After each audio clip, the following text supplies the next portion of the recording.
que a Giovana, então, que ficou na ordem, né? Porque a ideia é o quê? É trazer situações da vida real, de plantão, de emergência, e como a gente soluciona, discutir um pouquinho isso aí com vocês. Todos podem, pelo chat, mandar perguntas, tá certo? A gente vai ficar dando uma controlada nas perguntas, e aí já perguntar, então, para os professores, para os palestrantes, tá ok?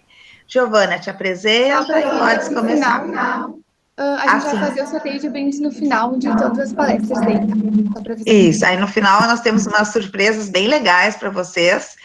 E então, quando a Larissa terminar, né, o último caso clínico, a gente vai sortear isso aí. Vocês vão amar. O pessoal já está sabendo que vão ter questões, que eles vão poder responder, enfim. Sim, vai ter questões de cada palestrante, cada professor fez questões, né? Justamente para a gente pensar a respeito, né? E ver a resposta mais adequada. E essas questões também vão ser discutidas pelos professores. Daí Excelente. o pessoal pode mandar no chat a resposta que achar para participar e tal, até para discutir, tirar dúvidas, para fazer bem dinâmico, assim. Certo? Então, tá bom. Então... Eu não sei compartilhar os meus slides. Eu não sei. Estou aquém dessa tecnologia. Não sei. Me ajudem, por favor. Tem que a linha apresentar a tela no cantinho direito. A tela inteira, uma janela. Isso, daí tu pode escolher se tu quiser só uma janela ou a tela inteira. Olha que lindo! Tá, legal. Então tá. Bom, me apresentando um pouquinho. Eu sou natural de Cruz Alta, eu fiz minha formação aqui na Unisc.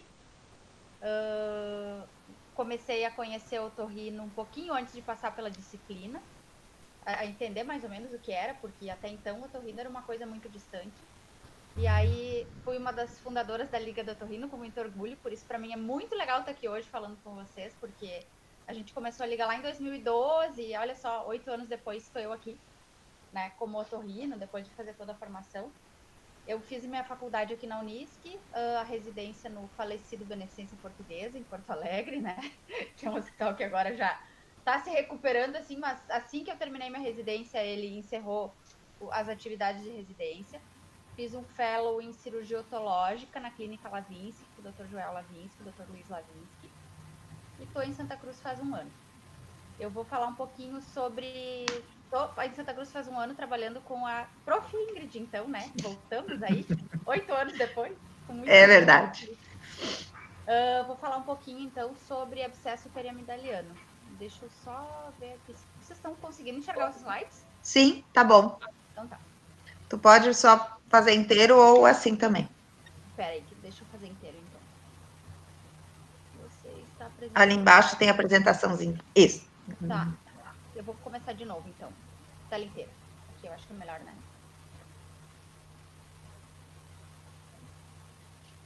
Deu pra... Eu não enxergo. Agora. Deu? Tá. Espera aí.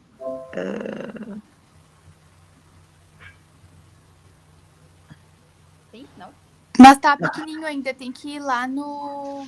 Dar um F5, talvez, para ficar a tela inteira.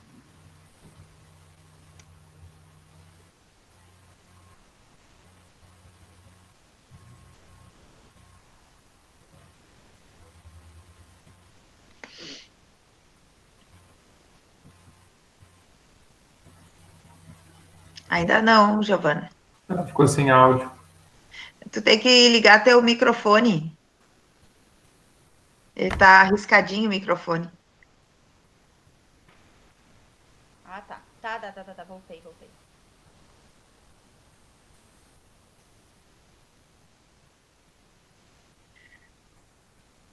Tu queres que a Andressa vá apresentando, quem sabe? Eu acho, porque... Tá, daí as gurias te dão em off aí as dicas. Elas me ajudam. Tá bom? Assim, Tá, joia. Andressa, contigo, querida. Toca a ficha, nossa colega. Então, né?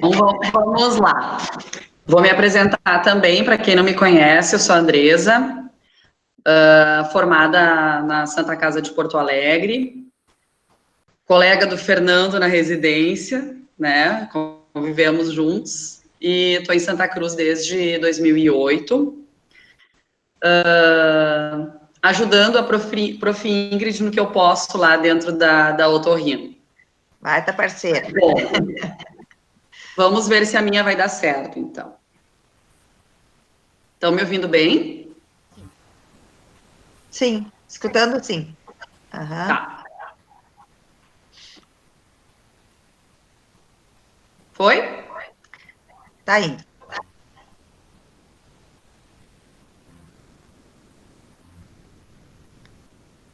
Estão conseguindo ver? Agora. Tá. Tá Então, tudo certo? Aham. Tudo. Então, eu escolhi um caso bem rotineiro, né, que é muito frequente, principalmente no plantão pediátrico. Procurei fazer, assim, bem voltado para os alunos, né, com bastante perguntinhas para ver se eles vão conseguir, então, resolver. Qualquer coisa, vão me interrompendo, tá?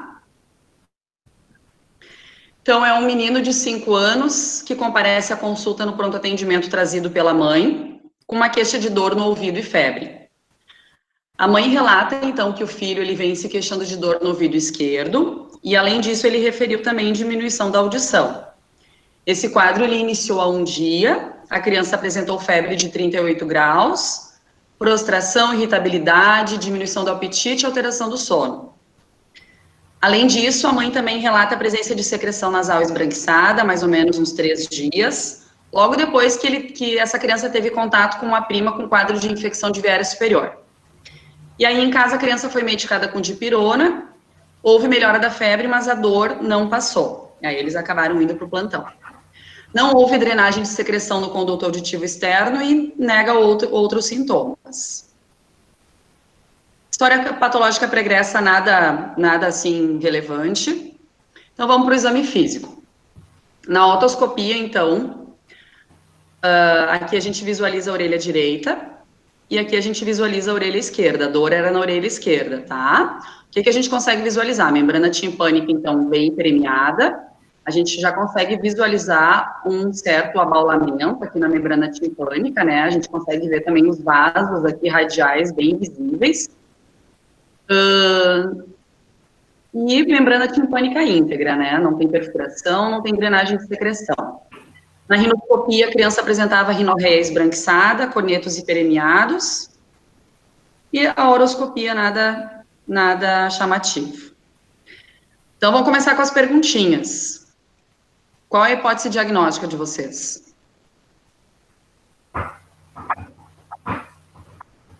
Otite externa, infecção de vias aéreas superiores e otite média aguda ou otite média crônica?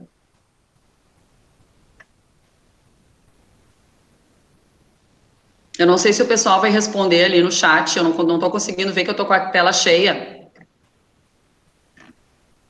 Te dá um minutinho aí para o pessoal responder.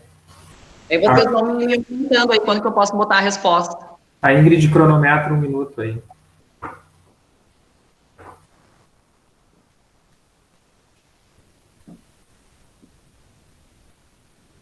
Essa não tá difícil, né? É bem fácil. O pessoal tá falando de infecção de viária superior e otite média aguda. É, isso aí.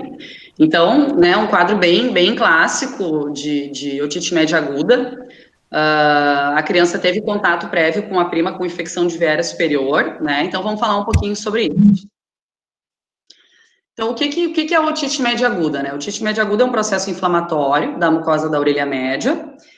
E o quadro clínico, ele é bem clássico, né? O principal sintoma é a otalgia, então a criança, ela refere dor no ouvido. A otite média aguda, ela pode vir ou não com febre, na maioria das vezes a febre está presente, mas a ausência de febre não descarta a infecção da orelha média. A criança que se queixa pode relatar hipoacusia e, geralmente, na grande maioria das vezes, a criança ela apresenta um quadro de infecção de vias aéreas superiores alguns dias antes, tá? As crianças pequenas, elas acabam apresentando, como não se queixam, né, não sabem falar, elas ficam muito irritadas, elas têm um choro bem prolongado, não querem comer, não dormem direito, né, a mãe vê que tem algo de errado. E muitas vezes, quando a gente olha o pavilhão auricular da criança, aqui não aparece, mas muitas vezes a gente vê aquela secreção purulenta drenando, né? Quando há um quadro de otorreia associado. Tá? Qualquer perguntinha qualquer dúvida vão fazendo, vão perguntando. Então, vamos para a segunda questão, tá? O que eu queria comentar com vocês? Então, a otite, ela é uma doença muito frequente na infância, né? Tem mais ou menos 2 picos de prevalência, entre 6 e 3 meses de vida, 36 meses de vida, e depois um segundo pico, quando a criança começa a ir na escola, entre 4 e 7 anos de idade. Por que vocês acham que a otite média aguda ela é muito mais prevalente em crianças? Aí eu coloquei 2 hipóteses aqui. Será que é pela questão anatômica da tuba auditiva, que é mais curta e mais horizontalizada nessa faixa etária? Ou será que também tem relação com a imaturidade imunológica da criança? Ou seriam as 2 alternativas? O que vocês acham?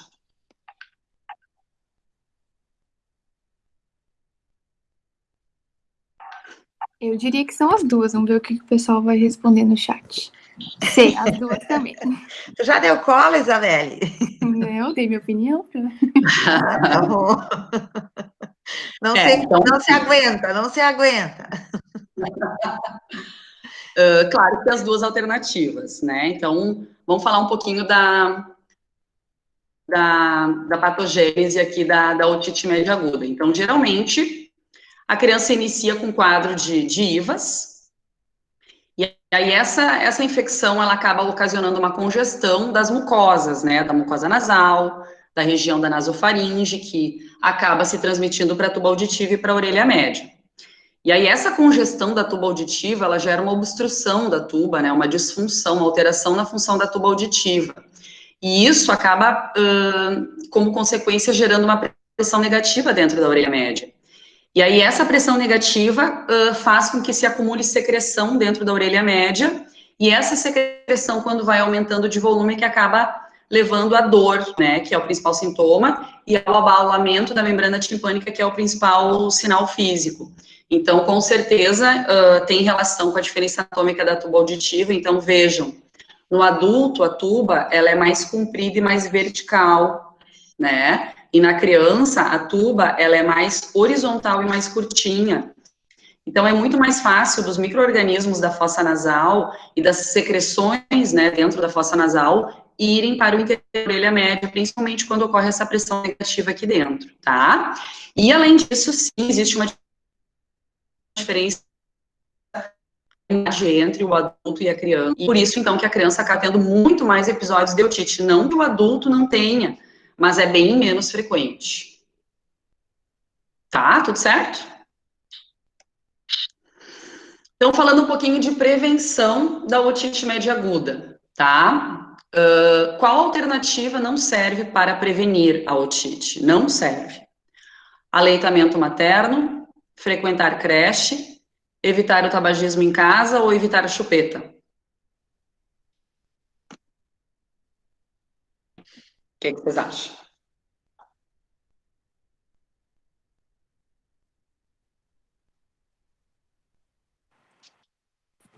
B. O pessoal tá falando B também. Tá todo mundo gabaritando? É, Então, tá todo mundo muito experto. Eu acho que eles vão pedir para trocar de prof, viu? Porque as provas estão acertando aí tudo. Então assim, ó, tá, com certeza, né, frequentar creche. Falando, então, um pouquinho de fatores de risco, né, então, o que se relaciona com o que predispõe, então, ao desenvolvimento da otite média aguda? A gente pode dividir em fatores intrínsecos e fatores extrínsecos, aqueles que a gente consegue modificar. Então, dentre os fatores intrínsecos, a idade, crianças pequenas que têm uma história familiar de otite média aguda, aquelas crianças que nascem com malformações crâniofaciais ou alguma síndrome, como síndrome de Down, que acabam apresentando uma disfunção tubária já de nascença, né? Deficiências imunológicas, hipertrofia de adenoides. E ainda se discute um pouquinho a relação com rinite alérgica e refluxo gastroesofágico, né? Não se sabe muito bem o porquê, mas se acredita que sim, tem a relação. E os fatores que a gente pode modificar, então, o tabagismo passivo, principalmente o tabagismo da mãe, né, a mãe é a principal influenciadora nessa questão do tabagismo em casa, a frequência, né, a creche e berçários, falta de vacinação, criança que mama na posição deitada, então a gente sempre tem que orientar, pedir para a criança não mamar deitada, evitar o uso de chupetas, quando a criança começa a apresentar, né, otites de repetição, sempre incentivar o aleitamento materno. Existe uma relação também com baixo nível socioeconômico, sazonalidade, né, períodos de inverno, onde as infecções de vias aéreas superiores, elas são bem mais frequentes, tá? E qual é a conduta, então? O que vocês fariam com essa criança lá no plantão? Vocês dariam para ela anti-inflamatório analgésico e reavaliariam depois? Vocês entrariam já com antibiótico, seja amoxicilina ou amoxicilina com clavulanato? Ou já indicariam uma timpanoscentese, que é um furinho na membrana timpânica que a gente faz para drenar aquela secreção lá de dentro, para aliviar a dor da criança? O que vocês acham? Acho que o pessoal tá ficando lá também. Só anti-inflamatório, primeiramente. Tá muito fácil essa prova, né? Fazer o mais difícil da próxima vez. Então, tá certo, tá? Resposta letra A. E agora vamos discutir um pouquinho o porquê disso, tá? Então, assim, ó, muitas vezes o quadro clínico e o exame físico não são suficientes para a gente conseguir diferenciar se essa infecção ela é viral ou se essa infecção já é bacteriana e aí sim necessitaria do antibiótico, né? E uma outra informação importante é que nem sempre, mesmo sendo uma otite média aguda bacteriana, o antibiótico ele é essencial. Muitos casos eles apresentam uma resolução espontânea. Então, a abordagem mais indicada é sim, né, o tratamento sintomático, mas é importante essa criança ela ser reavaliada em até 48 horas. Por quê? Porque essa criança ela pode apresentar uma piora do quadro, então é importante que a gente saiba que essa criança ela tem condições de voltar, né, para verificar se houve uma melhora ou não, tá? E além disso, também a gente sabe que o uso indiscriminado de antibióticos, eles acabam levando a um surgimento de bactérias resistentes, então a gente tem que usar o antibiótico quando a gente realmente tem certeza, tá bom? Então, quais são as recomendações para o uso do antibiótico? Depende muito da idade da criança e da característica da otite, se é uma otite média aguda com otorreia, se ela é unilateral ou se ela é bilateral. Eu acho que esse é o quadro mais importante, assim, dessa nossa discussão. Então, o que acontece? Toda criança com otite média aguda e otorreia, que é aquela secreção que a gente vê, né, ali no conduto auditivo externo e muitas vezes acaba vazando ali para o pavilhão auricular, ela deve tomar antibiótico independente da idade, tá? E todas as crianças menores de 6 meses, independente do quadro da otite, se é unilateral, se ela tem sinais de gravidade, essa criança abaixo de 6 meses, ela deve tomar antibiótico. Crianças que têm entre 6 meses e 2 anos, com otorreia tomam antibiótico, com sinais de gravidade, que seriam febre alta acima de 39 e importante dor, né, uma dor que não passa, que não melhora, mesmo tomando analgésico, ela também tem que tomar antibiótico, tá? A criança que não tem esses sinais de gravidade, nesta idade, ela pode ser a gente combina com os pais retornarem em 48 horas, tá? E se for bilateral, ela toma antibiótico. E crianças acima de 2 anos, elas acabam tomando antibiótico nos casos de otorreia, nos casos de otite média aguda unilateral com gravidade, são acompanhadas, no caso de otite média aguda unilateral sem gravidade, e se for bilateral, com gravidade tomam um antibiótico e sem gravidade não tomam, né? Então, assim, a gente pode mais ou menos se guiar por esses critérios para conseguir decidir se a gente vai entrar com antibiótico ou não. Esse acompanhamento, ele é feito pelos pais ou pelo cuidador, né? E a criança, então, ela vai ter que retornar. Se ela não melhorou em 48 horas, tá igual, ou se ela piorou, teve uma piora da febre, uma piora da dor, a gente já começa com o antibiótico. E quando eu não consigo reavaliar essa criança, vamos dar um exemplo assim, ó, por exemplo, eu vou atender a criança sexta-feira de manhã e essa criança vai retornar só na terça-feira, por causa do feriado, né? Aí eu posso combinar com os pais de deixar uma receita de antibiótico e os pais vão monitorando essa criança, né? E, digamos assim, os pais esperam até domingo. Se domingo essa criança não melhorou nada ou apresentou sinais de piora, os pais vão lá, compram um antibiótico e já começam a tratar, tá? E qual antibiótico a gente escolhe, né? Então, assim, o antibiótico de primeira escolha ainda é a amoxicilina, tá? Desde que essa criança não tenha tomado esse antibiótico nos últimos 30 dias. Quando a criança já tomou a amoxicilina, a gente parte, então, para uma segunda opção, que poderia ser a amoxicilina com clavulanato ou uma cefalosporina de segunda geração. E em casos mais graves, otites recorrentes, a gente também pode utilizar o ceftriaxone, que é uma cefalosporina de terceira geração. E nunca esquecer, né, de tratar a dor dessa criança, porque a otite dói muito. Então, a dor é fundamental, não adianta só dar uma amoxicilina e mandar embora, tem que tratar a dor. E, principalmente, também a lavagem nasal com soro fisiológico, porque essa criança, ela tem secreção no nariz, e essa secreção, ela atrapalha a função da tuba auditiva, então a gente sempre tem que orientar a lavagem nasal com soro, tá? E seria isso, gente. Ah, excelente, Andressa. Eu acho que foi bem explicativo, foi bem praticamente uma aula de otite média, né? E eu acho excelente. Eu acho que se todo plantonista tivesse essa visão, Eu procurei. né? Show de bola, perfeito. Né? Agradeço muito.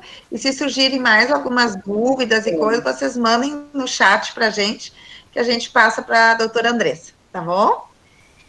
Gil, como é que tá aí, Giovana? Obrigadão, Andressa. Então, craque já? Tá sem microfone. Tem que liberar teu microfone, Giovana. Tá, estou aqui. Estamos aí tentando novamente, né? A Isabelle me deu altas dicas, então nós vamos tentar mais uma vez. Tá um pouquinho baixinho, não sei se para os outros, mas para mim tá um pouco. Tá um pouco baixinho, Tá aqui baixinho? também, mas tá Aham. E agora, melhorou? Mais ou menos. Meio ruim. Não tá ruim, mas tá mais baixo, Sabe o que eu acho estranho? Ele só me deixa compartilhar a tela que eu tô aqui com vocês, ele não me deixa compartilhar meus slides. Mas então eu vou passar aí para o dos Fernando slides. enquanto isso, Fernando. Mas Pode ser? tinha aí dos slides, Giovana. Vamos ver se vai dar. Vamos ver. Ó, tá vendo? Qualquer coisa, vocês compartilham o slide e a Giovana comenta o que vocês acham. Não, mas tá certo. É só daí entrar ali embaixo na barra de ferramentas, tem os slides. É só abrir daí os slides. Isso. E daí clicar onde eu disse antes, que daí vai ficar certo. Perfeito. Só botar pro primeiro e deu. Lá no começo? Isso. Beleza. Tá, vamos começar então. Perfeito. Só tem que ver ali mesmo o som um pouquinho, tá, Gil? Não sei se tá meio baixinho, não sei o que é aí. Pois é, antes tava legal, né? Antes tava um pouquinho melhor. Tá, mas tá bem. Vamos lá. Então, vou falar um pouquinho do abscesso periamidaliano, então. É um motivo bastante frequente de chamada no plantão, pessoal ligado à UPA, ligado de plantão, que tem paciente com essa queixa. Então, o que é esse abscesso periamidaliano e por que ele é importante? Ele é uma infecção profunda, então, da cabeça e pescoço, mais comum em jovens, adultos jovens e jovens, né? O pico de incidência é entre 20 e 40 anos e é uma complicação da amidalite bacteriana. Bem importante a gente saber. Onde esse abscesso se forma? O que é o abscesso? Então, é uma coleção de pus que fica entre a amígdala e os pilares, que a gente chama de loja amidaliana. Então, a amígdala ela mora numa casinha chamada loja amidaliana, que é feita, cercada assim por dois músculos, e entre a amígdala e essa loja e esses músculos se faz esse abscesso, né? Como complicação dessa infecção não tratada. Em geral, como característica, a gente vai ver um paciente com abaulamento do palato mole, então ali perto da úvula, né, do sininho, aquilo vai estar bastante abaulado, principalmente na parte de cima. Aqui, esse slide eu coloquei para mostrar a anatomia. Então, aqui tá a amígdala, certo? Vocês estão me ouvindo? Sim, tudo certo. Sim, Meio baixinho, né? é. Não consegui mudar. Mas se a gente aumenta o volume, dá para escutar bem tranquilo. Tá. Então, aqui tá a amígdala e ela tá dentro dessa loja. Aqui estão os músculos, né? O músculo pilar anterior, aqui o pilar posterior. Aqui tem uma outra imagenzinha só para a gente ver bem onde vai ser o lugar que vai se formar o abscesso. Eu já vou mostrar para vocês. Bem importante saber a clínica, então, do abscesso periamidaliano. Na anamnese, é um paciente que vai se apresentar com mal-estar, uma dor de garganta muito importante. Às vezes pode ter triísmo, que é a dificuldade ou a incapacidade em abrir a boca, em conseguir abrir a boca. Tem como se tivesse travada a mandíbula do paciente.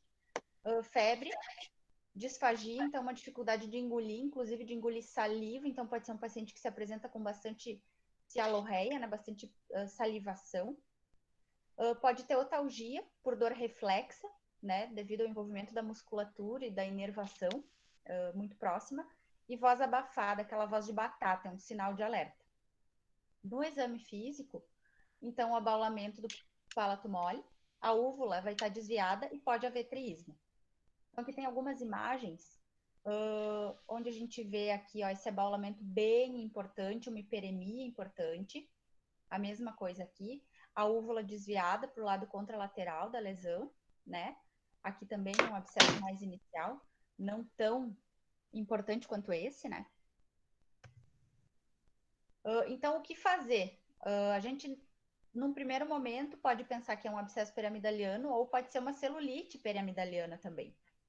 No plantão, dá para se fazer essa prova semiotécnica, que é para a gente ver se tem esse pus ali na loja amidaliana, que é fazendo uma punção com seringa e agulha, uma coisa bem simples, com anestesia local, pode ser com infiltração de anestesia, pode ser com xilocaína spray, e fazer essa punção logo acima do pilar amidaliano, logo lá naquela área bem abaulada, bem hiperemiada, e ver se sai algum pus, se reflui alguma secreção. Na dúvida, então muitas vezes a gente fica na dúvida se é mesmo um abscesso, ou se esse abscesso já está um pouquinho mais avançado, dá para abrir mão dos exames então de imagem. O exame de escolha é tomografia computadorizada com contraste. Nesse exame aqui a gente enxerga um abaulamento, então, né, diminuição da luz aqui da faringe. Aqui está o abscesso. Aqui um abscesso bem grande, né, diminuindo bastante a luz da faringe. E qual o tratamento, então, desse abscesso? Controle da dor, porque é uma patologia que gera muita dor.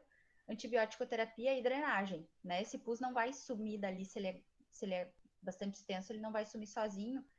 E o grande risco de um abscesso periamidaliano é o que a gente chama de dissecar, ele começar a descer para as outras estruturas.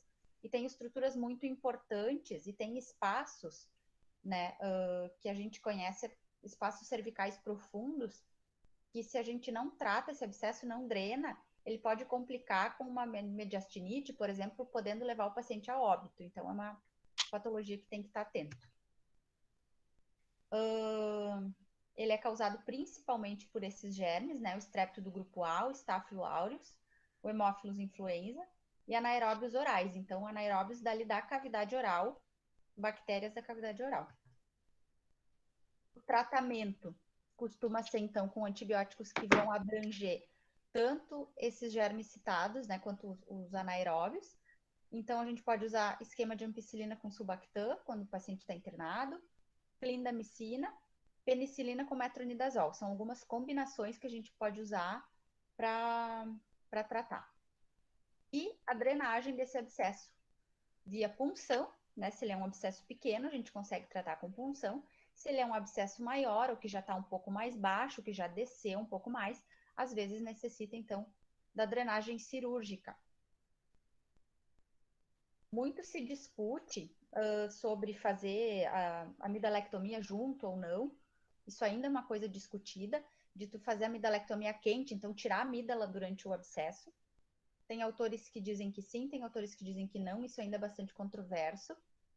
Eu ainda opto por drenar o abscesso e num segundo momento cirúrgico tirar a amígdala, não sei os colegas o que fazem, eu tenho optado por isso. E aqui uma questãozinha, então, sobre o abscesso periamidaliano. Vamos lá. Número 1 aí, são mais frequentes em adultos jovens e adolescentes. 2, deve-se suspeitar da sua presença em pacientes com febre, dor intensa unilateral, celorreia e triísmo. E 3, deve-se tratar com punção, drenagem e antibiótico. O que vocês acham?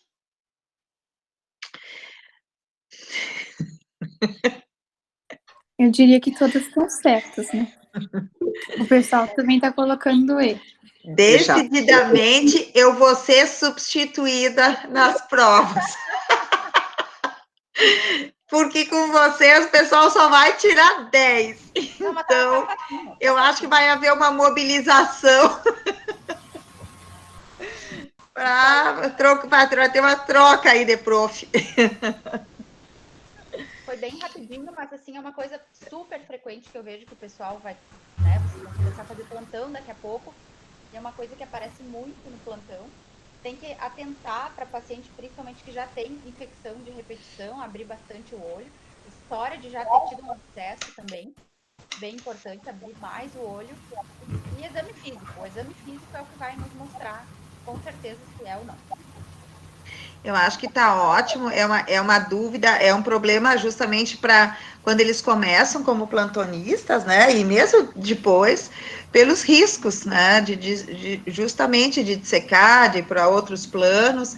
Então, eu acho que é importante identificar que se trata, né, de um abscesso, e dependendo do grau, já logo tratar, e se for o caso, encaminhar, né, para o otorrino, para drenar, se eles não tiverem condições, assim, deles próprios, né, fazerem essa drenagem. Tudo vai depender da materiais e tranquilidade que eles tiverem também para fazer, né? Mas o importante é fazer o diagnóstico.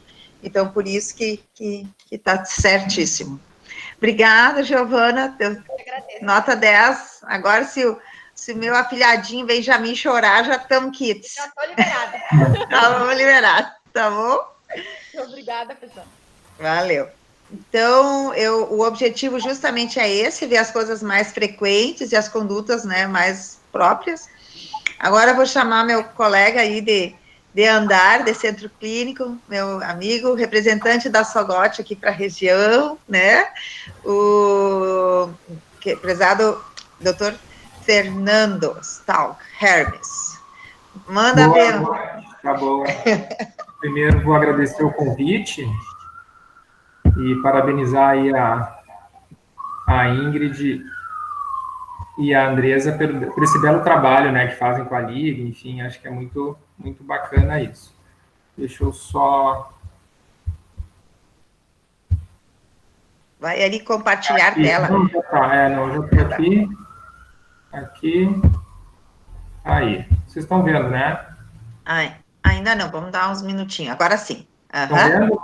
Então, tá Show bom. de bola. Sim. Então, tá bom. Então, enfim, né, agradecer de novo aí a doutora Ingrid pelo convite. Eu sou o Fernando, sou colega da especialidade aqui em Santa Cruz, já estou aqui há alguns anos, vim um pouco depois da Andresa, a gente foi colegas na Santa Casa em Porto Alegre, e eu acabei ficando um tempinho mais lá em Porto Alegre, enfim, acabei trabalhando e estudando um pouquinho mais lá, e voltei para cá um pouquinho depois, mas a gente já está trabalhando juntos aí há algum tempo.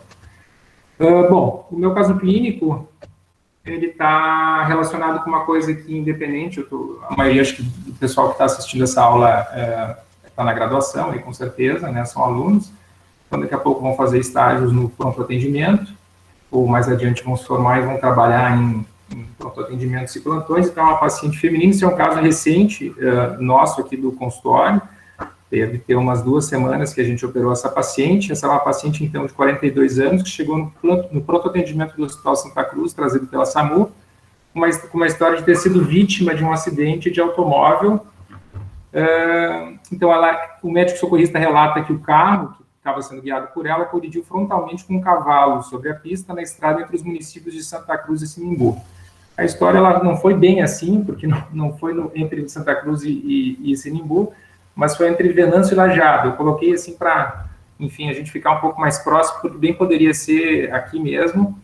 E um acidente que aconteceu à noite, então, no momento do acolhimento, né, ela apresentava no pronto atendimento do Hospital Santa Cruz um sangramento profuso na face e 2 ferimentos na face, um no dorso nasal e uma região infraorbital, embaixo do olho à direita.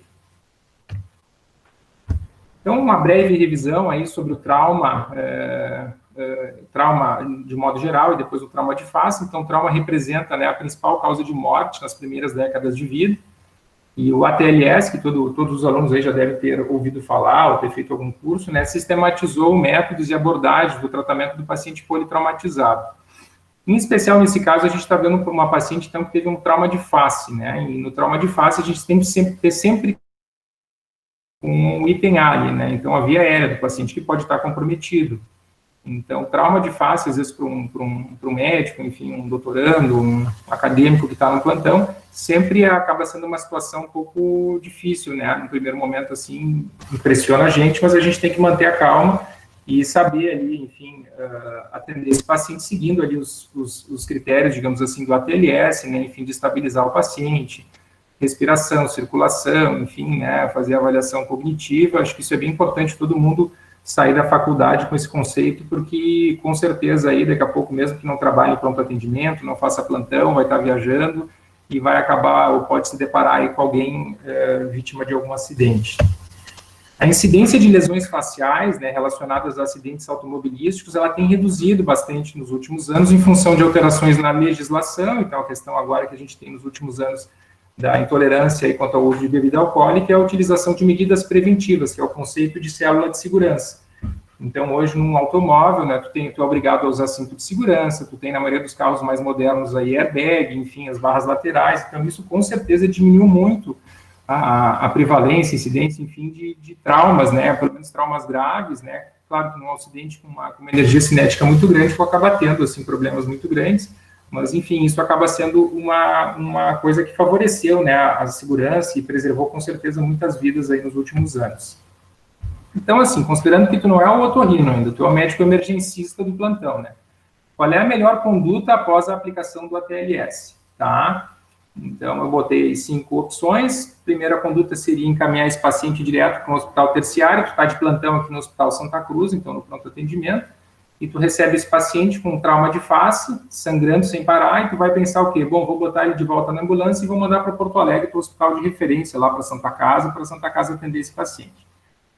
O segundo item ali, o B, então, seriam lavar os ferimentos com soro, né, fazer uma hemostasia, o sangramento era no nariz, então tu vai providenciar ali um tamponamento com algodão, com descongestionante, com dedo de luva, enfim, acho que isso é importante também, aproveitar as aulas práticas aí da doutora Andresa e da doutora Ingrid, e quem puder aprender a fazer um tampão simples nasal, não precisa ser um tampão muito grande, não precisa ser aqueles tampões que param o sangramento posterior, mas algum tamponamento nasal, acho que é importante cada aluno aí sair com uma noção, enfim, da faculdade, que vai ajudar bastante. Sutura da pele e alta-hospitalar. Então, tu lava os ferimentos, tampones, o paciente para de sangrar, tu faz os pontinhos na pele e tu dá alta para esse paciente. O C seriam fazer os curativos sobre os ferimentos abertos, então tu não sutura, e encaminha esse paciente para exame, né? O exame que tu achar lá necessário, tu já encaminha ele com curativo para fazer exames. O D seria lavar os ferimentos, fazer a hemostasia, a sutura da pele, e aí chamar uma avaliação do especialista, que pode ser um otorrino, enfim, daqui a pouco pode ser um cirurgião bucomaxilo, também se tem disponível no hospital, enfim, né? Ou encaminhar esse paciente direto para a estabilização no UTI, considerando que esse paciente está estável, tá? Vocês já aplicaram ali o ATLS, é um paciente que está bem, ele está respirando sozinho, está hemodinamicamente estável, a cognição dele ali, a escala de Glasgow está adequada, enfim, não tem nenhum problema maior. Então, vocês podem responder aí a alternativa que parece para vocês mais certa, correta, não tem nenhuma alternativa errada aí, na verdade, né? Mas assim, é que vocês acham que está mais correta. Eu iria de D, e o pessoal está falando D também.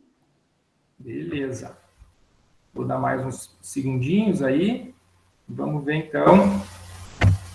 Eu acho que também eu faria isso, tá? Se eu tivesse de plantão no hospital, eu acho que eu lavaria os ferimentos, né, com soro abundante. Enfim, às vezes esses pacientes nas feridas ali, na face, eles podem ter caco de vidro. Daqui a pouco, se esse paciente voa para fora do carro, ele pode ter resto de cascalho, do asfalto, né, do piche, enfim. Então, tem que lavar. A primeira coisa que tem que fazer é lavar o ferimento. Tem que providenciar uma hemostasia, às vezes só o repouso, cabeceira elevada, daqui a pouco providenciar um gelo, enfim, tu já consegue fazer, normalmente esses pacientes que têm uma epistaxe, né, um sangramento importante após um trauma, eles acabam com o tempo ali parando esse sangramento, aí tu pode fazer depois da lavagem, fazer a sutura da pele, e aí, claro, que esse paciente eu também, se eu tivesse de plantão, eu chamaria uma avaliação do especialista. Nem sempre tu vai ter esse especialista às 11 horas da noite disponível para vir no hospital, mas então daí tu deixa esse paciente em observação, né, de repente, e tenta entrar em contato no outro dia com um especialista, com o otorrino, então, para o otorrino avaliar, assim que puder, né, esse caso, para ver o que vai ser feito. Tá? As complicações imediatas, né, secundárias ao trauma maxilofacial isolado, são fatores determinantes do risco de vida, que é aquilo que a gente falou antes, tá? Lidando ali com um caso, um paciente que teve um trauma de via na face que pode comprometer a via aérea, então tu pode ter uma obstrução das vias aéreas. Então esse paciente pode daqui a pouco estar com uma prótese na boca e daqui a pouco aspirar essa prótese, né? Ou perder um dente ali no acidente, daqui a pouco aspirar esse dente. Tu pode ter um trauma muito importante, ter um hematoma faríngeo ali na região da garganta e começar a sangrar e daqui a pouco ele começar a perder, a ter dificuldade na respiração dele. A própria hemorragia, né, se é uma hemorragia muito grande, pode pegar um vaso, um ramo da artéria maxilar ali na face, daqui a pouco isso ficar sangrando, esse paciente pode ter problemas aí de risco de vida. Então, tu tem que avaliar isso também, porque daqui a pouco, realmente, tu tem que entubar esse paciente, encaminhar para UTI, alguma coisa assim. Então, a obstrução das vias aéreas sempre tem que passar pela cabeça do médico que atende uma pessoa vítima de um trauma maxilofacial, de um trauma facial, né? E atenção com a coluna cervical, né? Porque se ele bateu forte a cabeça, ele pode ter alguma lesão de coluna cervical. Aí tem alguns estudos que mostram que 1 a 4% das lesões faciais pode ter alguma lesão de coluna cervical. Então, esse paciente já veio pela SAMU, provavelmente ele já está com um colarzinho cervical, e esse colarzinho cervical tu mantém, a princípio, até tu ter uma imagem, alguma coisa assim, que te diga que tu pode tirar aquele colar cervical. Então, sempre cuidar com essa questão da coluna cervical, né? Bom, o tratamento dessas lesões de partes moles, né, tu viu que esse paciente chegou com ferimento de pele no nariz, um intraorbitário, podem ser reparados até 24 horas após o trauma. Então, não precisa ter pressa em suturar essa pele, né? A pele da face ele tem uma excelente irrigação sanguínea, então, enfim, tu tem que primeiro lavar bem realmente, tirar toda a sujeira que tem nessas feridas ali, e depois, com calma, tu pode fazer a sutura se tu se acha competente para isso, mas a maioria de nós sabe, né, saindo da faculdade, ele dá uns pontinhos na face. Claro que numa situação dessa tu não vai te preocupar tanto com a estética, vai te preocupar em aproximar a pele ali, os bordos, né, para o paciente ficar bem, enfim. Antes da manipulação cirúrgica, né, antes de dar os pontos, o que seria interessante? A inspeção, a limpeza, que eu já falei, e de repente um registro fotográfico. A gente está vivendo aí um mundo meio maluco com essa questão das redes sociais, né? Então, assim, daqui a pouco fica uma cicatriz feia, se a paciente resolve dizer que foi em função da tua sutura no pronto atendimento, tu pode te incomodar. Então, acho que é interessante pensar, pelo menos isso, eu coloquei aí mais para a gente pensar, né, essa questão do registro fotográfico antes de tu suturar a pele ali, porque é na região do nariz, na região embaixo do olho ali, que são regiões, às vezes, que as pessoas podem complicar um pouquinho. No geral, não, né? As pessoas vão ficar bem agradecidas que tu atendeu elas, mas, enfim, é uma coisa para a gente pensar. E eu botei algumas características de fio ali, acho que talvez não seja tão apropriado ainda, mas aqui que tu vai usar na pele, hoje em dia, é mononylon, né? Que é o que a gente usa, aí tu vai escolher o mononylon mais apropriado ali para fazer a sutura da pele, tá? Então, assim, agora sim, 12 horas depois, então o acidente foi às 11 da noite, conseguiram falar lá com a doutora Ingrid, e a doutora Ingrid foi ver esse paciente no PA, no outro dia de manhã, perto do meio-dia, ela saiu do consultório e foi lá, né? Então, ela fez uma inspeção do ferimento ali, né? Então, ele tinha, da face, né? Então, ele tinha um ferimento lácero-contuso no dorso nasal e na região infraorbitária direita, já estava se formando ali uma equimose infraorbitária também à direita, né? Um pouco de hemorragia na conjuntiva, então aquela sensação de como se tivesse tido um sangramento dentro do olho, sinais de uma epistaxe que ele acabou tendo, né? E um afundamento, um desvio da pirâmide nasal. Então, isso é o que se via na inspeção, né? Então, tu viu, opa, essa mulher, né? Não era um cara, é uma mulher, enfim, bateu forte aí o rosto mesmo, né? Parecia ter machucado ali o rebordo orbitário, né? E ter quebrado o nariz, a princípio, né? No exame físico, tu vai começar pelo lado são, então, como a princípio a pancada maior, a princípio parece ter sido do lado direito, tu pode começar palpando um pouquinho o lado esquerdo ali, enfim, e aí para fazer a comparação, mas no lado direito, que é o lado que bateu, a paciente já estava se queixando assim, de um pouco de parestesia, já não estava sentindo muito, não tinha muita sensibilidade na pele ali, né, tinha um pouquinho de desnível, tu conseguia ver um desnível no rebordo ali orbitário e o afundamento do dorso. Então, assim, provavelmente tu vai suspeitar o quê? De fratura. Então, a Ingrid suspeitou de fratura, com certeza, e essa foi a hipótese que ela desenvolveu, né? Uma fratura nasal e uma fratura, talvez, ali também do complexo zigomático maxilar, né? Que está relacionado ali com a região da órbita, né? Enfim, e inclusive com compressão do nervo infraorbitário. O nervo infraorbitário, ele sai num foramezinho logo embaixo do olho ali. Então, daqui a pouco tem um trauma ali, tem uma fratura, enfim. Ele é um nervinho que dá uma sensibilidade para aquela terço médio da face ali. Então, daqui a pouco a paciente já estava se queixando de parestesia. Tem que pensar que pode ter uma compressão, pode ser pelo próprio edema, pelo hematoma, mas tu pode ter tido ali uma fratura que comprometeu um pouquinho esse nervo também. E aí, qual o exame que a doutora Ingrid vai solicitar para essa paciente? E aí eu quero que os alunos aí ajudem, né? Vai pedir uma ecografia da face, vai pedir um raio-x, uma ressonância da órbita pelo risco ali de comprometimento do olho, uma tomografia da face, uma tomografia de base de crânio, pode pensar também que pode ter tido ali uma lesão de base de crânio, né? O que vocês sugerem? Eu pensei em tomo de seios da face, mas não sei. O que o pessoal está pensando aí? O pessoal está em dúvida, eu acho. Está em dúvida? É um casinho um pouquinho mais, digamos, mas é um caso interessante, eu acho, para vocês. Falaram DOE também. Eu fiquei pensando em base de crânio, mas aí não faria dos seios da face? Não tem, eu posso falar um pouco assim já? Dessas duas, nenhuma das duas está errada, tá? Nenhuma das duas está errada. Pode ser de base de crânio também, pode ser as duas daqui a pouco, né? Talvez o mais correto seria pedir as duas, né? Se tu está em dúvida. Normalmente a de base de crânio, tu vai ter um comprometimento, aquele famoso os olhos de guaxinim, né? Tu acaba tendo comprometimento bilateral ali, tu vê aquele edema bilateral nos olhos ali. Mas ali, a princípio, a gente está suspeitando mais de uma fratura do nariz, né? E uma fratura, talvez, da maxila ali, né? Do osso maxilar. Então, uma tomografia de seios da face aí, para a doutora Ingrid, é o que resolveria nesse momento, né? O paciente estava estável, não tinha nenhuma piora também do quadro cognitivo, enfim, ela achou que não precisava pedir a tomografia de base de crânio. Tá? O raio-x da face é um exame que a gente praticamente já não orienta mais a solicitação, né? Então, às vezes, claro, cai no plantão, às vezes liga o plantonista para a gente, assim, o que tu acha de pedir um raio-x? Ou às vezes acaba indo para o plantão com uma suspeita de uma fratura de nariz, né? Às vezes os médicos acabam pedindo raio-x. O raio-x, ele tem muita sobreposição de imagem. Então, assim, tu consegue, às vezes, a fratura de nariz, que é mais comum, porque esse aqui é um casinho mais chato, né? Um casinho que um acidente automobilístico, mas a grande maioria dos traumas de face se dão em jogo de futebol, em briga, no final de semana, e aí tu tem fratura nasal, fratura de nariz. E a fratura de nariz, na verdade, o diagnóstico, ele é clínico, tu não precisa fazer nenhum exame de imagem, na maioria das vezes, raio-x, tomografia.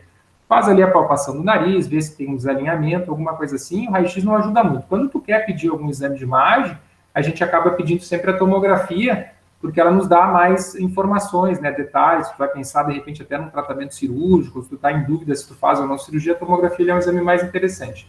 A ecografia da face para ver osso ali não tem nenhuma indicação.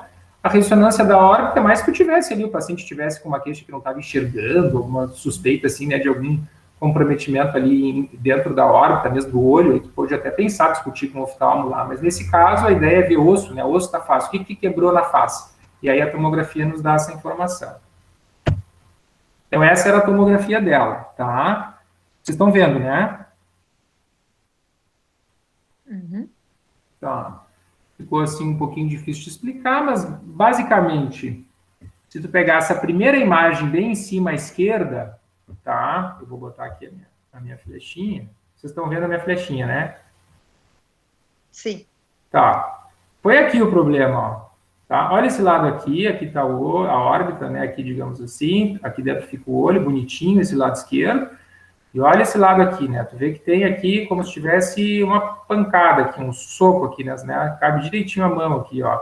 Então, tu tem aqui, ó, provavelmente uma fratura aqui do rebordo orbitário. Então, tu vê que tem uma linha de fratura aqui. Olha esse osso afundado aqui. Esse aqui é o osso nasal, ó, tá afundado aqui. O septo tá todo deslocado para o lado esquerdo aqui. Então, essa paciente depois começou a referir muito obstrução nasal, né? Então, aqui na tomografia, com essa reconstrução 3D, isso aqui é uma reconstrução 3D, né? É uma tomografia de seios da face com a reconstrução. Aí o radiologista lá no computador consegue fazer essa reconstrução, você já deve ter visto isso no hospital, e aí a gente tem essa imagem, que é uma imagem bonita, para a gente ver, avaliar, às vezes ela nem é tão importante, assim, para planejamento de tratamento, cirurgia, mas é uma imagem interessante, assim, que ela consegue ilustrar bem, né, assim, mostrar bem o que acontece nesses casos, tá? Então, o diagnóstico e tratamento das fraturas dos ossos da face, né? Normalmente são indivíduos, homens, né, jovens, de média, alguns trabalhos mostram aí de 25 anos, e uma proporção de 3:1. Então, é muito mais comum em homem. Por que é muito mais comum em homem as fraturas dos ossos da face? Porque tem um comportamento de mais risco, né? Como eu falei antes, se metem mais em confusão, briga, jogo de futebol, acidente de carro, são mais agressivos na direção também, né? Enfim, então a proporção ela é maior nos homens. A principal causa talvez seja ainda os acidentes automobilísticos, né? E o diagnóstico, ele se baseia na avaliação clínica. E tu vai conversar ou vai avaliar com o médico do plantão, né? Qual é a dinâmica do acidente, o agente, o local do impacto, para tu decidir, né? Se precisa fazer algum exame, se precisa chamar um especialista. Daqui a pouco o cara estava jogando bola, tomou uma cotovelada no nariz, chegou no hospital com o nariz sangrando um pouco. Tu não precisa sair correndo e chamar o otorrino. Tu estabiliza, vê se não tem nenhum desalinhamento muito grande, se o sangramento, quando o sangramento parar, tu manda para casa, fazer gelo, repouso, e de repente pede para ele procurar um otorrino no outro dia, ou pede para ele voltar no hospital para entrar em contato com o otorrino. Então, cada caso tu tem que avaliar conforme a gravidade. E para a correção dessas fraturas, o que tu vai pensar sempre, né? Numa redução anatômica, onde tu vai ter estabilização dos segmentos, né? Então, o ossinho, eles têm que estar mais ou menos alinhados um com o outro para tu ter uma boa consolidação. As fraturas de nariz, na maioria delas, a gente faz tratamento conservador. O que é isso? Tu não precisa operar, tu não precisa ir para o bloco cirúrgico. Se o nariz ele não está muito desviado, se não tem uma repercussão grande na respiração, não vai ter problema nenhum. Às vezes é uma fissurinha no osso, é um quebradinho que não vai aparecer, ou que não vai incomodar, tu não precisa fazer nada. Mas se tu tem, que nem nesse caso ali, um afundamento grande, paciente com compressão do nervo, tu tem que pensar que tu vai ter que reposicionar esse osso, enfim, que tu vai ter que reposicionar daqui a pouco o septo nasal para ela respirar melhor também, tá? E a avaliação dos resultados, então, vai muito disso. A função, né, tá respirando melhor, tá sentindo alguma compressão do nervo, como é que tá a face, ficou algum afundamento no rosto, enfim, né? Porque isso é importante para um bom resultado.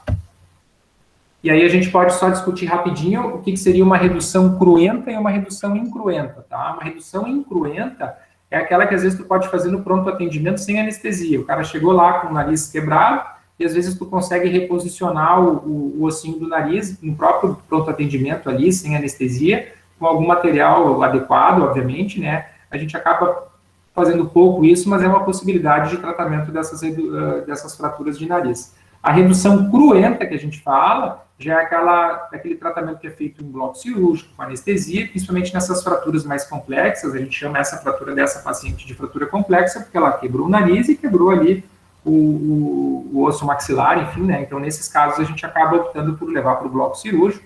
Tu não precisa ter pressa em levar esse paciente para o bloco cirúrgico, inclusive, às vezes é importante que tu espere diminuir um pouco o edema, às vezes tu está muito inchado, tu não consegue nem planejar a cirurgia adequadamente. Essa paciente em questão fez a cirurgia dela 14 dias depois do trauma. E aí foi uma cirurgia conjunto da otorrino, que no caso estava eu lá, com um colega cirurgião bucomaxilofacial, que fez ali a correção da fratura do osso maxilar, né? Então, esse é o tratamento que foi feito. Foi feita uma septoplastia endonasal, o paciente estava com o septo totalmente desviado, com uma repercussão grande aí na respiração dela, uma redução dessa fratura do osso zigomático ali, né, com fixação, aí o bucomaxilo colocou plaquinha, parafuso, enfim, e a paciente fez uma revisão semana passada, já estava melhor, respirando melhor, sem aquela compressão do nervo, então, enfim, a cirurgia, a princípio, a cicatrização da pele super boa, e a paciente bem satisfeita. Tá? Então, isso aí foi um casinho, eu sei que às vezes mas eu achei interessante, porque é uma coisa que a gente vê bastante, chama bastante a gente para fratura de nariz. Esse era uma fratura um pouquinho mais complexa, que eu coloquei ali, né? Mas eu acho que foi achei um caso interessante para mostrar para vocês e talvez mostrar um pouquinho do nosso dia a dia também relacionado aí com pronto atendimento e urgências otorrinolaringológicas. Certo? Excelente, Fernando, excelente. Acho que abordou bem o mais importante, né? É justamente a via aérea, o conter o sangramento, lavar os ferimentos, que realmente todos devemos fazer, né? E, claro, dependendo da gravidade, então vai para o especialista e tal, né? Aí vai depender até dos recursos que eles tiverem, né? Mas Isso acho que aí. foi muito boa, viu? Adorei. Que bom. Deixa Então, eu parar a apresentação e aí agora eu a acho que Larissa. a Larissa vai continuar aí, tá? Obrigado, tá, pessoal? Nós que agradecemos, Fernando. Muito bom. Então tá, pessoal, tô Tu te abrindo aqui. apresenta, Larissa, tá bom? Vamos ver se vai dar certo aqui. Eu coloquei para compartilhar. Não sei se já está aparecendo aí para vocês. Não, só a tua imagem por enquanto. Ainda não. Compartilhar tela. Aí que eu coloquei, ele não foi. Tela inteira. E daí tu tem que clicar, acho que embaixo no... Vamos ver se foi agora. Tá Tá indo. indo. Tá indo. Aham, ok. Beleza. Perfeito. Apresentar. Aí. Bom, primeiro agradecer o convite da doutora Ingrid para participar aí dessa reunião. Meu nome é Larissa, eu fiz a minha formação, eu fiz a faculdade de medicina na URGS, fiz a residência de otorrino no Hospital de Clínicas. Atualmente eu estou fazendo um fellow de cirurgia plástica facial no Clínicas também. E sou de Santa Cruz, filha de um otorrino também de Santa Cruz, o Giovanni, e estou aí para compartilhar um caso com vocês. Esse caso, inclusive, que eu trouxe, na verdade, é um caso com 2 urgências em otorrino, na verdade, ao longo de um período de cerca de 1 ano, e eu tive contato com esse caso de formas diferentes e eu vou agora explicar mais ou menos como é que foi essa evolução. Em maio do ano passado, eu estava na R3 ainda, na residência, eu tive a oportunidade de fazer um estágio no pronto-socorro, lá de Porto Alegre, no HPS, foi onde eu tive contato a primeira vez com essa paciente. Paciente de 57 anos, sexo feminino, veio com uma história de ter percebido a entrada de uma mosca na orelha esquerda, uns 4 dias antes, e naquele dia estava com saída de larvas e secreção do ouvido. Então ela já deu o diagnóstico da urgência na história, né? Na história médica pregressa, ela contava que tinha tido muitas infecções no ouvido desde a infância, tinha um histórico de depressão, hipertensão, usava algumas medicações para controle dessas comorbidades, e tinha um histórico de já ter feito 4 cirurgias otológicas previamente. Então, ela já tinha feito 4 cirurgias, 3 de um lado, uma de outro, não sabia informar muito bem, não sabia dizer qual lado que tinham sido 3, qual lado tinha sido uma só.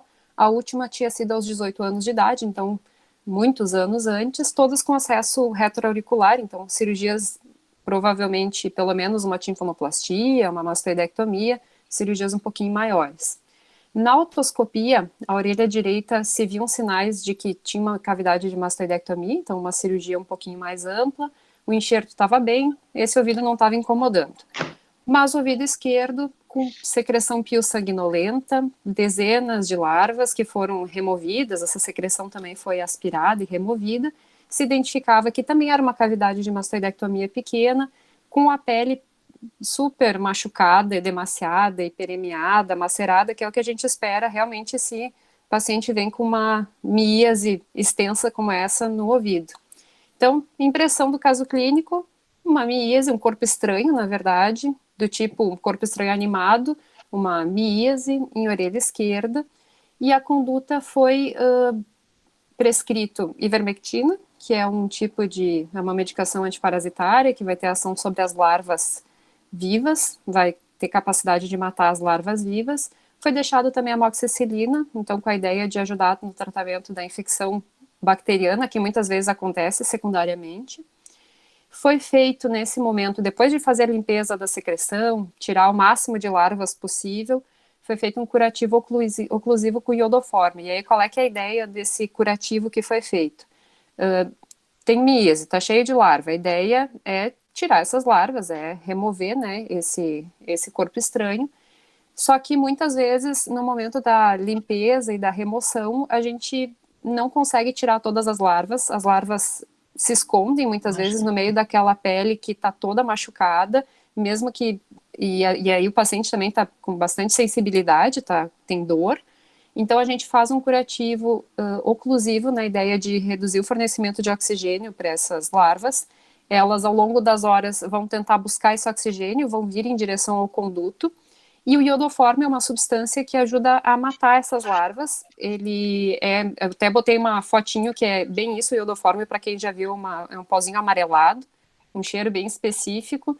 Então, se fez esse curativo com o iodoforme, fechadinho, para a paciente voltar no dia seguinte. No dia seguinte, ela retornou, foi removido esse curativo, aspiradas algumas larvas já mortas no conduto auditivo externo, é o que a gente espera realmente. Foi deixado uma gota otológica, o otosporin, que a gente usa bastante, que tem tanto antibiótico quanto corticoide, na ideia de também ajudar nessa infecção bacteriana secundária, porque a pele fica super machucada, com secreção. E aí foi orientada essa paciente a buscar o SUS, encaminhar um pedido para ela ir para algum outro centro terciário para fazer o acompanhamento dos ouvidos dela em função do histórico já de otite crônica. Bom, essa foi a primeira urgência, né? E isso é uma coisa que, principalmente no verão, ainda se vê bastante, né? É verdade. E daí, no mês seguinte, a paciente foi encaminhada justamente para o hospital de clínicas e caiu no meu ambulatório. Caiu dos 12 residentes que tinham para atender ela caiu no meu ambulatório. Já logo reconheci ela e ela veio contando que tinha ficado bem depois do tratamento daquela miíase, não tinha tido mais otorreia. Mas na otoscopia, o que a gente via? A orelha direita, que era a orelha que não tinha incomodado, que estava bem da última vez, era uma cavidade de mastoidectomia, o enxerto estava íntegro, mas tinha uma crosta bem aderida na região atical, que é a região da parte flácida do tímpano. Não consegui tirar toda aquela crosta, então a gente já abre o olho para possivelmente ter alguma coisa ali embaixo. E na orelha esquerda, a orelha que tinha tido miíase, estava bem, estava seca, apesar do enxerto um pouco mais retraído, tinha se recuperado bem. Encaminhamos ela para alguns exames, então, para entender melhor o que estava acontecendo nesses ouvidos. Uma audiometria com uma paciente com uma perda importante, uma perda mista, tanto neurosensorial, um componente condutivo importante, a gente até já esperaria isso pelo histórico de otite crônica. E na tomografia de ouvidos eu vou explicar e depois eu vou botar algumas imagens para explicar, para dar uma ilustrada melhor. Na orelha direita se via que ela tinha feito uma cirurgia, uma mastoidectomia wall down. O que é isso? É uma cirurgia em que se faz a abertura das células da mastoide, que ficam logo atrás da orelha. Se faz essa abertura, esse bloqueamento para limpar o que tiver de doença ali. Muitas vezes é uma infecção mais avançada, do tipo colesteatoma. E nesse modo wall down se comunica essa cavidade com o conduto auditivo externo. Então fica uma cavidade única, que foi o que a gente viu justamente na otoscopia. Se via que essa cavidade estava toda preenchida por um tecido de consistência de partes moles, com gás no interior. Essa mastoide e epitímpano estava tudo sendo remodelado por aquela lesão. Se viu uma solução de continuidade no tegmen timpânico. O que é isso? O teto dessa cavidade tinha um defeito importante, de uma solução de continuidade com a fossa média, eu já vou mostrar uma imagem. Se via fístula labiríntica pelo menos em 2 segmentos do canal semicircular lateral, uma indefinição dos limites do canal do nervo facial, ou seja, uma doença bem extensa, fazendo bastante erosão de todas as estruturas ósseas ao redor, e não se via cadeia ossicular na tomografia. A orelha esquerda também, sinais da mesma cirurgia, uma mastoidectomia aberta. A cavidade pós-cirúrgica estava preenchida um pouco por tecidos moles, mas nada tão exuberante, tão importante como do outro lado. Então, aqui para explicar um pouquinho melhor tudo que eu expliquei ali, para mostrar melhor o que eu expliquei ali no texto, a gente vê a orelha direita, orelha esquerda. Vocês estão vendo o meu mouse? Tá dando para ver? Uhum. Acho que tá, né? Tá bom, tá. A cavidade da orelha direita toda preenchida por um conteúdo com densidade de partes moles. A gente vê que o mais escurinho aqui no meio é ar, né, preenchida por ar, no meio desse conteúdo. E aí a gente vê aqui aquele defeito do teto, do tegmen, no caso, a gente vê esse defeito em direção à fossa média aqui do crânio, um defeito bem extenso. A gente vê que realmente O enxerto está aqui íntegro, a orelha média até tem ar também, mas a cavidade está toda preenchida. E na orelha esquerda, a princípio, bem, sem maiores problemas. Nessa outra imagem aqui, eu citei ali que tinha uma deiscência do canal semicircular lateral. Vou aproximar um pouquinho melhor. A gente vê que o canal semicircular lateral desse lado de cá, ele não está todo recoberto por osso, como está do outro lado. A gente vê que o canal semicircular do lado esquerdo está bem preservado, com a capa óssea em volta, protegendo. Do lado direito a gente vê que, ó, aqui, por exemplo, não tem capa óssea, está erosado. A doença foi capaz de ir erosando essa parede óssea. Então, o que a gente tem nesse momento? Uma paciente que já tem um histórico de otite crônica, foi submetida à cirurgia dos dois lados, mas ela teve uma recidiva da doença, da otite crônica, no lado direito. Se percebe que o colesteatoma é uma doença bastante agressiva, com capacidade de erosar várias áreas ósseas, né?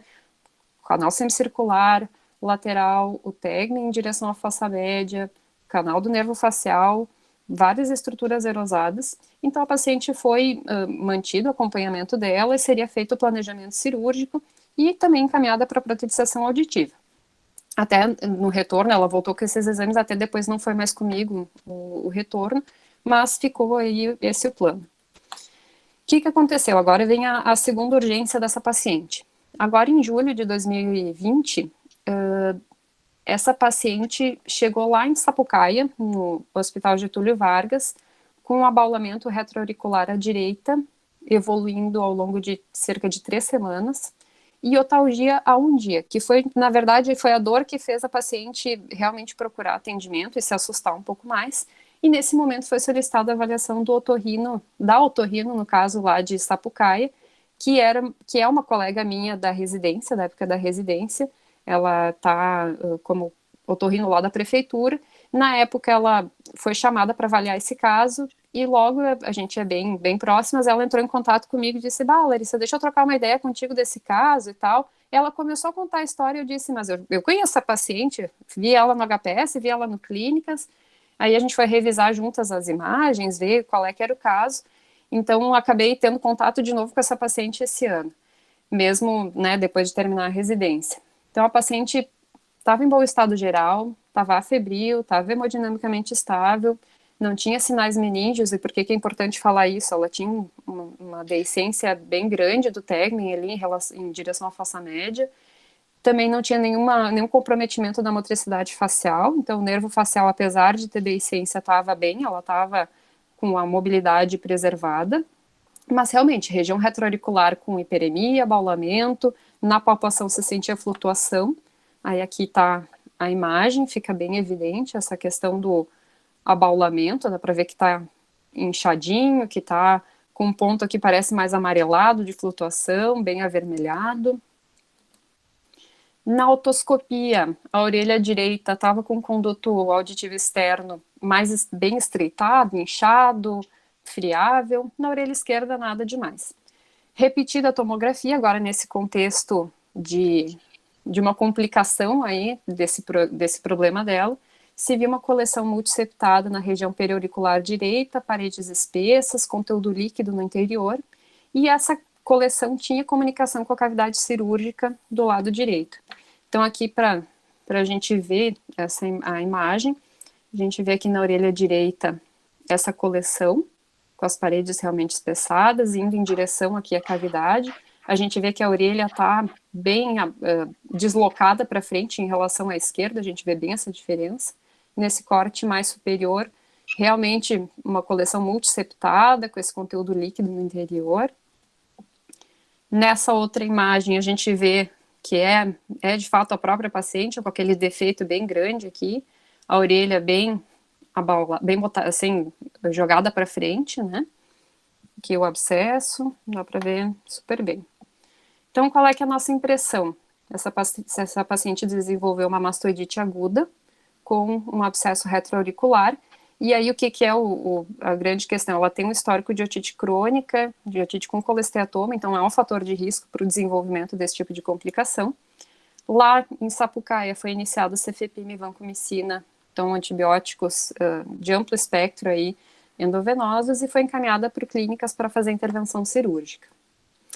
No clínicas, 2 dias depois, ela foi submetida a uma cirurgia sob anestesia geral, e aí até aqui eu deixei a descrição, como foi a cirurgia, eu até não estava junto, mas a descrição a gente consegue entender bem, que foi feita uma incisão nessa região retroauricular, foi drenado bastante secreção bucopurulenta, e todas aqueles achados da tomografia, a gente vê que foi tudo encontrado na cirurgia, então tem essa relação radiológico-cirúrgica bem evidente. Foi identificada a cavidade da mastoidectomia, toda preenchida por colestetoma, que foi removido. Foi identificada aquela erosão de Tegman, com exposição da dura mater naquela região. Foi visualizada a erosão do canal semicircular lateral e o nervo facial deiscente, tanto no segmento timpânico quanto mastoide. Então, tudo que a gente...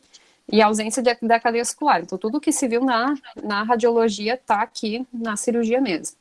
O paciente apresentou uma boa evolução pós-operatória, ficou com antibiótico endovenoso até o momento da alta hospitalar, que foi no dia 19, foi 2 dias depois, e depois ficou com antibiótico via oral para finalizar o tratamento em casa. Revisando no ambulatório, teve uma boa evolução, a última, inclusive, foi no dia 3 de setembro agora, descrito como uma cavidade bem epitelizada, região retroauricular com uma cicatrização adequada. Então, o paciente teve uma boa evolução mesmo aí depois dessas 2 urgências relacionadas ao problema de base dela. Então, até só para relembrar, uma paciente não com otite crônica, história de otite crônica dos 2 lados, uma complicação na orelha esquerda, achei mais simpática essa imagem do que botar uma míase real, essa minhoca tá mais feliz do que seria. E aqui, realmente, uma mastoidite, em que ocorre uma inflamação das células da mastoide e que pode levar ao desenvolvimento de um abscesso retroauricular, que foi realmente o caso da paciente. Eu elaborei 2 questões, com alguns conceitos. Eu coloquei 4 certas e uma errada para a gente poder memorizar mais alguns conceitos corretos mesmo. Então, a respeito dos corpos estranhos em orelha externa e seu manejo, podemos afirmar, exceto. Letra A. Os corpos estranhos podem ser classificados em inertes, como pedaços de papel, plástico, ou animados, como mosquitos e baratas. B. Os corpos estranhos com potencial cáustico e corrosivo, como pilhas e baterias, podem provocar lesões químicas com necrose da pele e perfuração timpânica. C. Dependendo do grau de inflamação presente, pode-se adiar a retirada do corpo estranho, aguardando-se a melhora do processo flogístico. D. Para uma remoção adequada, com menores chances de trauma e menor desconforto, é fundamental uma boa contenção do paciente. Ou E. De acordo com o tipo de corpo estranho, decide-se qual o melhor instrumento a ser utilizado. A lavagem auricular com água morna, por exemplo, é o melhor método para a remoção de corpos estranhos de origem vegetal, como feijão e milho. Vamos ver o que o pessoal vai achar. Eu só não sei se eu vou conseguir ver, que eu tô com a tela inteira. A gente te avisa. Tá Diria bem. que a E tá errada, porque não é lavagem, né?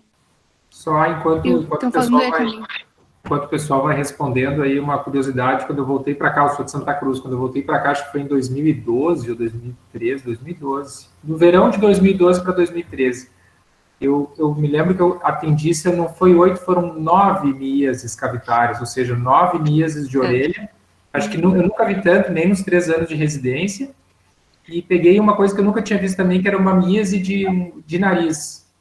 E a paciente acabou morrendo, era uma paciente jovem, diabética, foi uma coisa horrível para mim, eu estava começando a trabalhar aqui, e ela entrou no meu consultório com larva saindo pelo nariz, assim, encaminhei ela para o Naneri, a gente acabou operando, mas a paciente acabou morrendo por, enfim, complicações. Mas, terrível, eu pensei, vou embora daqui de novo, não vou voltar para Santa Cruz. Porque viu como valeu a pena ter ficado, Fernando? Eu atendo todos os verões, mas é 1, 2 casos, não é tanto. Eu fiquei traumatizado com aquilo. Pensei, não pode ser assim todo verão.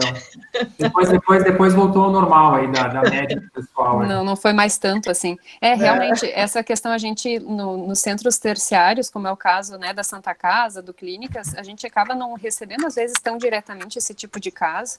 Mas, claro que no HPS da vida, no consultório mesmo, os pacientes chegam, né? E, realmente, a afirmação A, B, C e D estão todas corretas, tudo certinho, conceitos aí para a gente assimilar, mas na questão E, a parte inicial, de acordo com o tipo de corpo estranho, realmente vai se decidir o que é o melhor instrumento, mas no caso de objetos de origem vegetal, se lavar e não conseguir remover o corpo estranho, esse feijão, o milho, podem inchar e ficar ainda mais difícil de remover, então talvez não seja a melhor ideia estar lá de plantão ou no posto de saúde, tem um feijão, já está acostumado a lavar o vidro para remover cerume, decide lavar, não consegue, bom, aí o feijão vai inchar, vai ficar mais difícil, aí pode complicar um pouquinho mais para tirar. Então a ideia é se evitar a lavagem com água morna nesses casos. Excelente, viu, Larissa? Porque às vezes o pessoal acha que tudo se resolve lavando ali, né? Isso, exato. E realmente tem critérios e que bom. Eu acho que E às foi vezes- excelente. Eu estou esperando agora a segunda questão aí, mas está muito bom. A segunda questão, também fiz a mesma ideia de botar 4 conceitos corretos e um não tão correto para a gente poder conversar. Sobre as complicações relacionadas às otites médias, podemos afirmar, exceto A, tanto a otite média aguda quanto a otite média crônica podem levar a complicações. B, as complicações das otites médias são classificadas em extracranianas e intracranianas. C, as otites médias crônicas com colesteatoma são normalmente as de menor risco para complicações, considerando seu baixo potencial destrutivo e invasivo. D, o diagnóstico de mastoidite aguda é clínico, de acordo com achados característicos de história e exame físico, estando o exame de imagem indicado para avaliar possíveis complicações. E letra E, nos casos de mastoidite aguda com desenvolvimento de abscesso retroauricular, o tratamento baseia-se em antibiótico terapia venosa de amplo espectro e drenagem da coleção. Então, vamos ver o que o pessoal acha. Eu diria que a C tá errada. E o pessoal também tá falando da C.